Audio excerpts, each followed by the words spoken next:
Olá, amigos e amigas, eu sou Bruno Macedo, este é o seu canal financeiro e eu vou falar com vocês um pouco sobre venda de volatilidade e, no caso, especificamente por meio da venda de puts, que são as opções de venda, e quais que são as opções de compra. Existem outras estratégias de venda de volatilidade, mas eu também não sou tão douto na área para poder falar sobre isso. Então, eu vou passar esses conceitos aí que eu mesmo estou aprendendo, né? São coisas bem básicas, né? Vou começar pelo básico aí das opções e falar sobre essa estratégia aí bem de uma forma singela. Eu já gravei um vídeo mostrando o operacional dela, que vai passar no card, mas aqui eu vou poder esclarecer para vocês os assuntos básicos para aqueles que tiverem interesse possam correr mais atrás do assunto, né? Uma das grandes autoridades do tema aí é o Luiz Fernando Roxo, que tem alguns cursos abertos aí. Temos também o canal do Michael Douglas, aí, um grande parceiro, que está sempre fazendo vídeos e sempre prestigiando os vídeos do canal, tá bom? Com certeza eles devem saber mais desse conteúdo do que eu, mas eu vou passar aí a minha humilde e singela contribuição. Beleza? Então, antes da gente falar da venda de volatilidade propriamente dita, a gente precisa esclarecer o básico, né? O que é uma put e o que é uma call, né? Muitas pessoas devem ouvir isso aí e falar, mano, estou viajando sobre o que é isso, beleza? Então, put é uma opção de venda, ela garante ao comprador o direito de vender um determinado ativo a um determinado preço, né? Então, a put é uma opção de venda que um dos exemplos mais básicos, até o Roxo dá esse exemplo, é o seguro de um carro, né? Você, então, se compromete a entregar o veículo, caso, por exemplo, ele seja roubado, furtado e depois reencontrem ele, a seguradora compra, você compra da seguradora uma opção de venda, né? A seguradora fica aí com a obrigação de comprar de você o carro, ainda que ele não valha mais nada, daí já tem a perda total, esteja todo depenado, e para isso você paga um prêmio, né? Se o seu carro não acontecer nada com ele, você pagou um prêmio e não perdeu nada. Não perdeu nada, mas gastou aquele dinheiro, vamos dizer assim, à toa, né? E a corretora geralmente ganha, né? A seguradora geralmente ganha, porque quase nunca acontece nenhum tipo de evento, né? Então, a primeira coisa que a gente precisa falar, a put, assim como a call, são contratos, né? Então, eles têm duas partes. O comprador, ele tem o direito e o vendedor do contrato, ele tem uma obrigação, tá? Então, quem vende uma put se obriga a comprar um ativo a um determinado preço, que a gente vai ver aqui ao longo dessa apresentação, a gente chama de strike, né? No linguajar aí das opções, tá bom? Então, se você comprar uma put, você tem um direito que você pode exercer ou não, em algumas condições que nós vamos falar, mas se você vender uma put, aí você está assumindo uma obrigação. Já a call é uma opção de compra, tá? Que ela garante ao comprador o direito de comprar um determinado ativo a um determinado preço. Também outro exemplo que eu tiro aí do Luiz Fernando Roxo, um sinal, por exemplo, para a compra de um imóvel, né? Você pode chegar no comprador e falar assim, eu quero comprar essa casa, mas não tenho dinheiro agora. Aí ele vai falar, vai te pedir um sinal, você dá um sinal para ele, né, que seria uma taxa, né, tipo uns 10%, e se você comprar o imóvel dentro daquele período, por exemplo, você pagou aquela taxa pelo direito dele não vender para outra pessoa, né? Mas, por exemplo, se o ativo cair, né, abaixo daquele preço, você pagou o sinal meio que à toa, né? Então, você paga o sinal na expectativa de que o imóvel, né, o bem, ele se valorize e você consiga fixar um preço naquela compra. A lógica é similar. O comprador, ele tem um direito e o vendedor, ele tem uma obrigação, né? Então, quem vende uma call, ela se obriga a vender o ativo no preço de exercício, tá bom? Então, se você comprar a call, tá tudo certo. Você pode exercer o direito ou não, desde que atingidas as condições, no mesmo caso da put, mas se você vender a call, você tem uma obrigação. Então, saiba muito bem o que está fazendo antes de fazer. Tá? Então, como a gente falou, strike ou preço de exercício, as opções têm preço de exercício, que seriam aqueles a partir do qual o comprador da opção tem o direito de executar o vendedor, né? Obrigar o vendedor a dar opção a uma determinada ação, tá bom? Então, no caso da put, como a gente falou, só é válido você exercer se o mercado estiver abaixo do preço, tá? Você vai vender uma put de um ativo lá, né? Você vende o direito de vender determinado ativo a R$ 10. Se o ativo cair abaixo de R$ 10, vai valer a pena para você exercer, porque você vai poder vender a 10 algo que vale menos do que 10. Então, você assegura um preço, né? No caso da call é o oposto. Por exemplo, você comprou algo, um direito de comprar algo a 20. Só vai valer a pena você exercer essa call se o mercado, o preço do ativo estiver acima de 20. Você vai comprar a 20, algo, por exemplo, está valendo 30, 40 ou mais, né? Então, um detalhe que eu não comentei aqui, mas é meio óbvio, se o preço do ativo, no caso da put, estiver acima do preço da put, ela vai virar pó porque ela não vai ter significado nenhum. No mesmo caso da call, se o preço do ativo estiver abaixo do valor da call, também ele vai virar pó porque não vai fazer sentido pagar menos de 20 por algo que vale 20, né? E também não vai fazer sentido vender algo por 10 que vale mais do que 10, né? Então, as puts só fazem sentido serem exercidas abaixo do preço de exercício, o strike, e as calls só valem a pena serem exercidas se o preço de mercado estiver acima do preço de exercício. Claro que a liberdade do comprador da opção fazer o que quiser, ao vendedor resta acatar, né? Porque mesmo que eu tenha comprado uma put, se eu não quiser exercer, né, mesmo sendo vantajoso, é um direito meu, né? É meio absurdo, mas é possível que isso aconteça.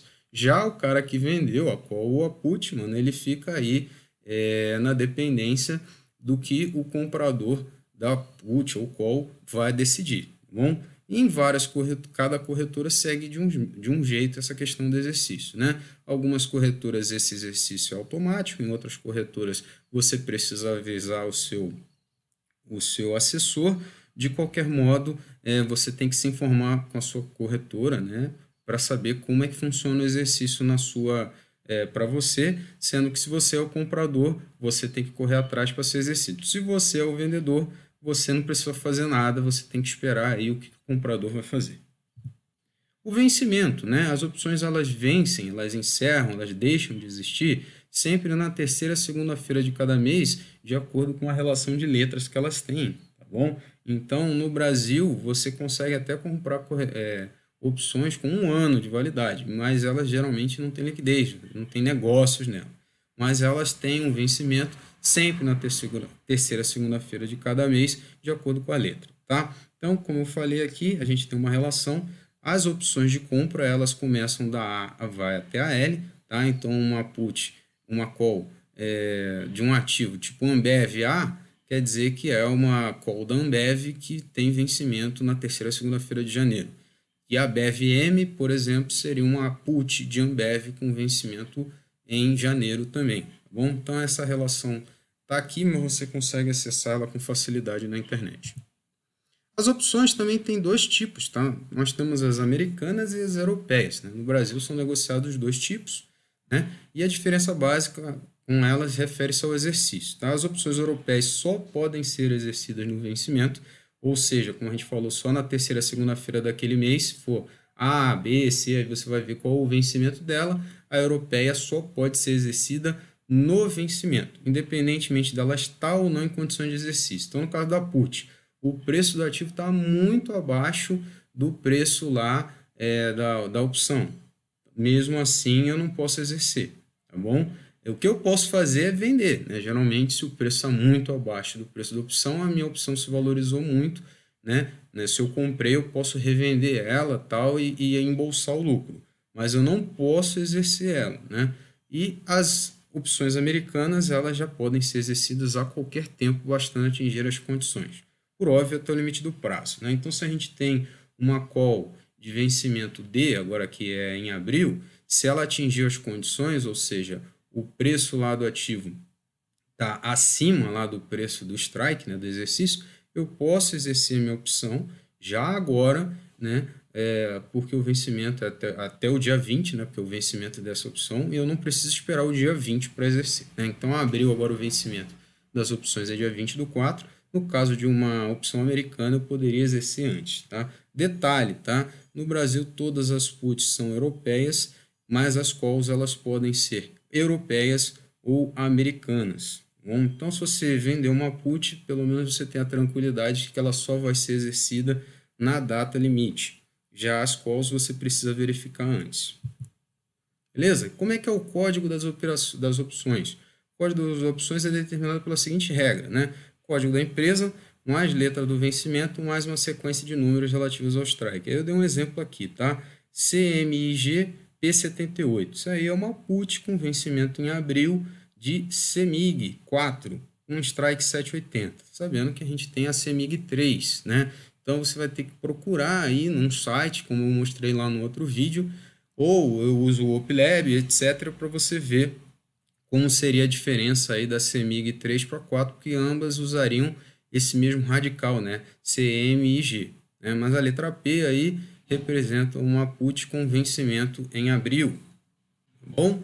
E aí até botei, atenção ao fato que se um ativo tiver ações ON, PN, né, CEMIG 3 e 4, é importante procurar com atenção para não se confundir com a qual. Além disso, papel com mais liquidez, entre eles, costuma ter mais alternativas e liquidez de opções, né? Se você tem lá Sanepar 3, 4 e 11, a que tem mais liquidez de opções é a Sanepar 11, né? Até porque ela está em alguns índices, né? Agora, nada impede que você consiga vender opções de Sanepar 3 ou de Sanepar 4, só que geralmente não vai ter muitos negócios. O outro detalhe é que os números aqui no final, eles não necessariamente têm relação com o strike, né? Aqui teve né, 7,80, mas pode ser que seja um número totalmente aleatório, até porque temos a questão dos dividendos, etc e tal. Então, essa aqui é a Vale D 455, é uma call, opção de compra, o vencimento é abril da Vale 3 com strike 44,30, né? Pode ver que não tem nada a ver com 45. Lembrando que aqui no Brasil as opções são protegidas de dividendo, né? Então, se um ativo tiver dividendo lá no meio tempo, né, das opções, ele faz aí o ajuste. Provavelmente Vale teve algum dividendo nesse meio do caminho e eles já fizeram um ajuste aqui, talvez fosse 45,50. Não é necessário, tá? Mas talvez seja isso que tenha acontecido. Então, quais são as consequências de uma volatilidade alta, que é o cenário que a gente vive agora, né? Depois de uma queda brusca devido a pandemias, aí problemas de juros, paralisações globais, o que basicamente acontece aí no mercado, em especial de opções? Há um aumento na variação dos preços dos ativos objeto, no caso das ações. Você pode ver que as ações ora sobem num dia 10%, caem 15% no outro, sobe 20% no outro, cai 2% no outro, às vezes você acha que está tudo bem, no outro sobe 5%, aí fica uma loucura. Aquela questão da previsibilidade que muitas pessoas esperam do mercado, ela se reduz muito, porque aí nós temos uma maior evidência da incerteza, e como eu costumo dizer, ela sempre existe, a volatilidade sempre está presente, mas ela só é notada em momentos como esse. Não à toa o VIX, que é o índice de volatilidade, né, que no Brasil é pouco conhecido, e o que a gente consegue analisar é o da Bolsa de Nova York. Ele é associado ao medo, tá bom? Mas ele, na verdade, é o índice de variação, tá bom? E a gente também pode notar que com o aumento da volatilidade, a gente tem um aumento no preço das opções, sejam de compra ou sejam de venda. Por isso não faz muito sentido fazer a estratégia do pozinho, né? Comprar opções desacreditadas, porque mesmo opções desacreditadas, como por exemplo a BOVA Q50, que é uma opção para você vender o índice Bovespa, a BOVA 11 é 50 reais, sendo que agora deve estar na casa dos 70, ela que deveria custar, sei lá, 10, 20 centavos no máximo, está custando, sei lá, 60, 70 centavos.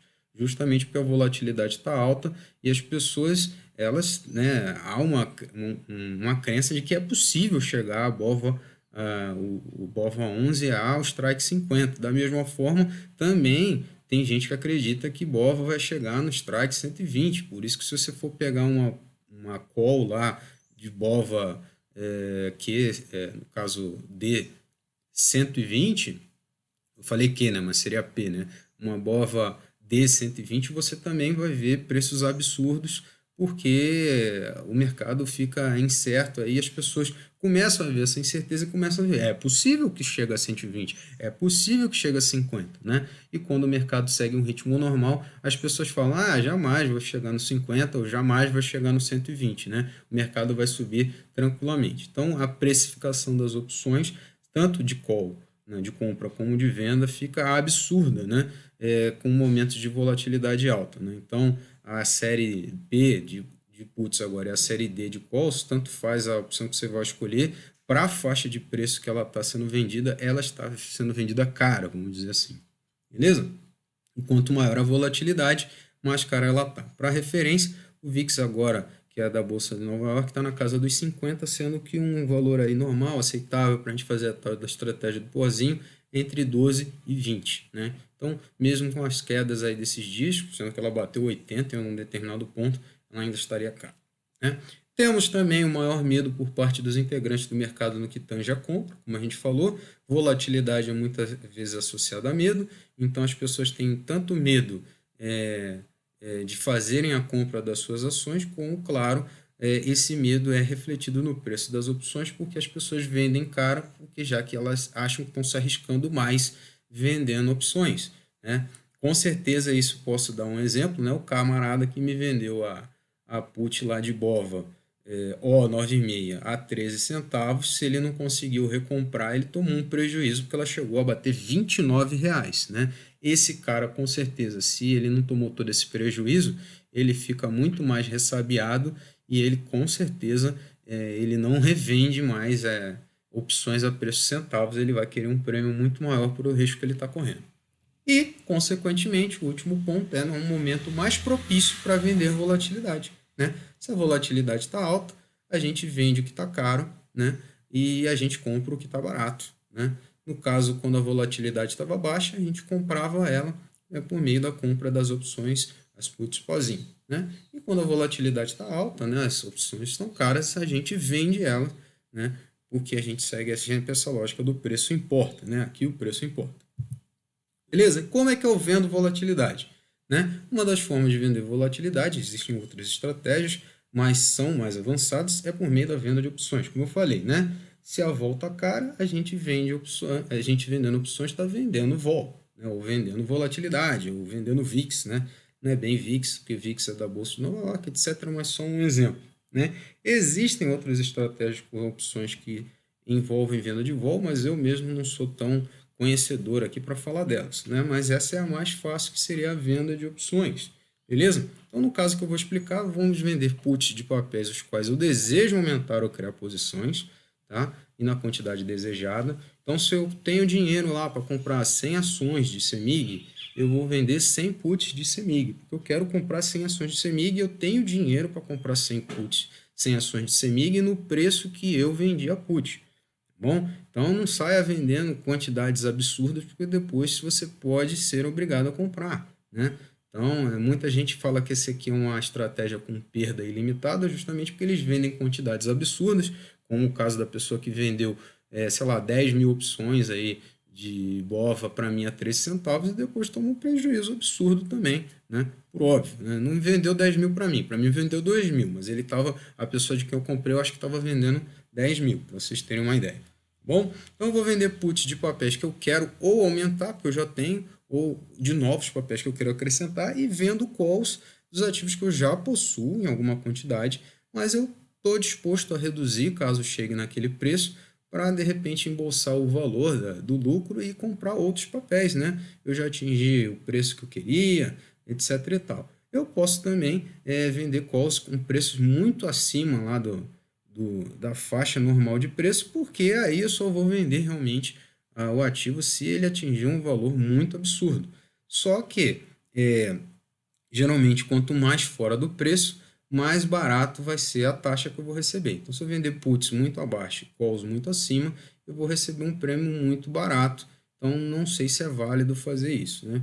A gente faz com uma margem mais próxima, um pouco mais próxima do preço, para pelo menos ter uma remuneração válida, né? Mas se você não quer ser exercido, você também pode vender muito abaixo, no caso da put, ou muito acima, né? Ou fazendo uma análise gráfica que foge o escopo dessa apresentação.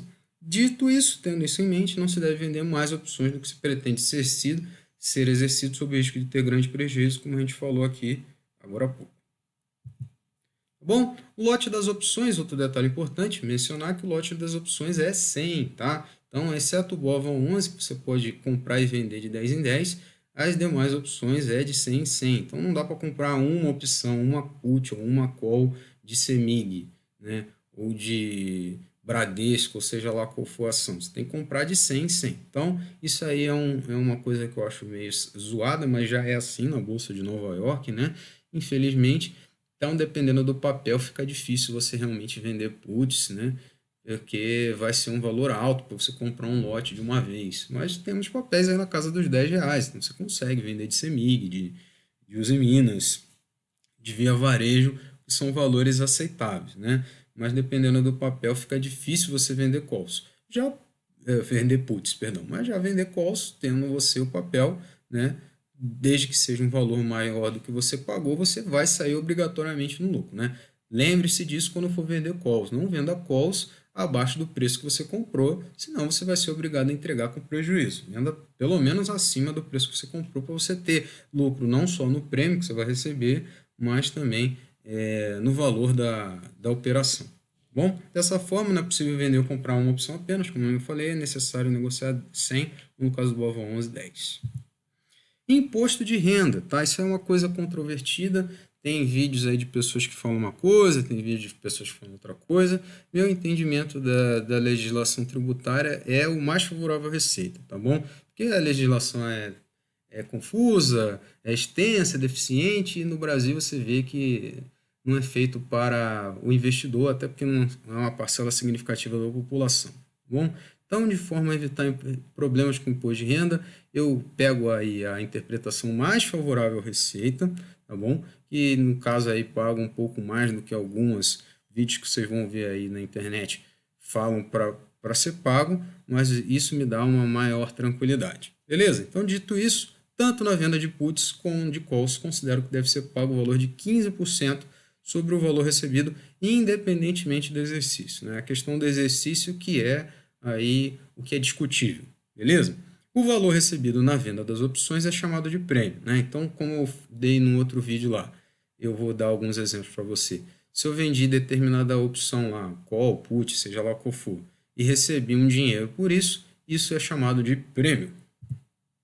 Tá? Sendo assim, ao vender uma call ou uma put, aguarde o vencimento da opção, visto que até lá o investidor pode resolver encerrar a operação antecipadamente, recomprando a posição. Tá? Apesar do que eu falei, não adianta você vender a put ou a call agora, receber o dinheiro e você já querer calcular o imposto de renda devido, porque até lá, de repente, você resolve recomprar, né, as opções, encerrar antecipadamente, etc. E aí, depois você tem que ficar fazendo retificações e a Receita não vai te devolver o dinheiro. Tá bom? Então, no caso da recompra, eu vou pagar IR só pelo valor do lucro da operação. Então, eu dei um exemplo aqui. Se eu vendi, por exemplo, 100 opções aí, o ZIM P39, que é o direito aí de você... É uma put com exercício de Uzi Minas aí, se não me engano, é R$3,90, beleza? Eu vendi aí cada uma a 18 centavos cada e recebi no total R$18. Tá? Se eu recomprasse, eu não fiz isso, mas caso eu recomprasse, hoje elas estariam 12 centavos cada uma, né? Essas 100. Então eu teria gasto R$12 na recompra. Com isso, meu lucro seria R$6, né? Seria 18 menos 12, R$6, sem considerar impostos e taxas. E aí eu pagaria um imposto de renda de 15% sobre esses R$6, que dá 90 centavos. Tá? Detalhe, no Brasil a menor DARF que você pode emitir é de R$10. Então, se eu não tiver mais nenhum lucro aqui passível de pagar imposto de renda nessa operação, o que eu faço? Eu deixo lá acumulado e quando eu tiver algum lucro de no mínimo lá R$10, eu somo esse valor e pago. Mas se eu já tiver lucros aí nesse mês, que somados dão R$10, eu já posso pagar esse mês mesmo, tá bom? Sem problema, sem prejuízo nenhum para a Receita, até porque quando vocês forem tentar emitir a DARF, vocês vão ver que não conseguem fazerem DARFs menores do que R$10.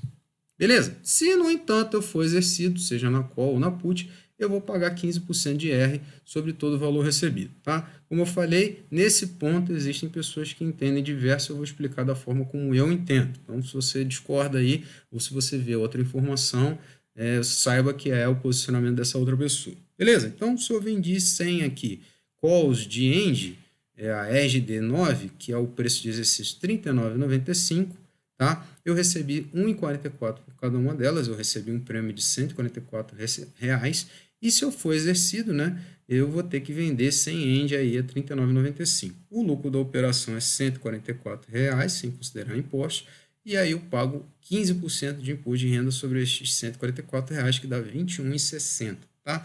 Com o vencimento é só dia 20 do 4, eu só vou considerar que essa operação se encerrou aí no dia 20 do 4, e aí eu vou emitir a DARF lá no dia 25 do 4, se eu fizer em abril, o vencimento é só em 30 de maio de 2020. Por que eu não faço antes? Vai que eu resolva recomprar, né?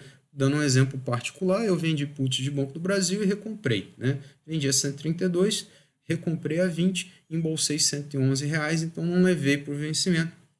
Consequentemente, eu paguei antes. Ou esse exemplo da Uzi Minas que eu falei para vocês. Bom? Observação importante: ao vender uma opção, na maioria das corretoras, o saldo apresentado na tela é mostrado como negativo, né? Então, se você vender uma opção, vai aparecer lá que seu saldo é menos 20, menos 30, menos 100 reais, tá bom? Isso aí é o que eu falei, a corretora considera que você tem a alternativa de recomprar as opções e encerrar antecipadamente, tá bom? Com lucro ou prejuízo. Então, vai aparecer a cotação que ela está hoje, a cotação da data da compra e um eventual lucro ou prejuízo de acordo com essa variação. Ainda assim, é importante ressaltar que se a opção for exercida, ou se ela vencer sem ter sido exercida, o lucro do investidor que ele recebeu. Ou seja, se eu levar para o exercício e a de end for exercida, o meu lucro é R$ 144. Ainda que esteja lá, que caiu, que subiu, que variou, não interessa. Meu lucro é R$ 144, que é o que entrou no meu bolso, tá bom? Se não for exercida por alguma razão, meu lucro vai ser de R$ 144. Ele só vai mudar se eu resolver recomprar as opções antes do vencimento, né, e encerrar a opção. Que aí eu posso recomprar com lucro ou com prejuízo, beleza? Isso é muito importante, porque às vezes a pessoa vê a variação negativa lá e fica assustada. Eu vou dar um exemplo de uma coisa que aconteceu comigo. Eu vendi puts de RB, como vocês devem ter visto num vídeo. Eu achei que estava tudo pimpão, vendi a 21,49, né? A opção estava lá R$ 20. Falei, opa, vou ter comprado a 18. Vocês viram o que aconteceu com o IRB, foi lá para casa dos 6, R$ 10. Chegou uma hora lá que a minha opção que eu vendi lá, R$ 400, né? R$ 4 que estava, chegou a bater 10, 15, R$ 20. Você acha que eu ia recomprar? Coisa nenhuma, deixei exercer. Meu lucro na operação foi R$ 4, ainda que eu tenha tido comprar IRB a R$ 18 quando ela valia 10. Tá? Não tive prejuízo na operação, só comprei a ação mais barata, é mais cara do que ela deveria e tá lá, tá bom? Mas naquela operação de opções eu tive lucro. Então, para vocês saberem que vocês não são obrigados a recomprar e não é porque teve uma grande valorização de valorização que você teve prejuízo na operação.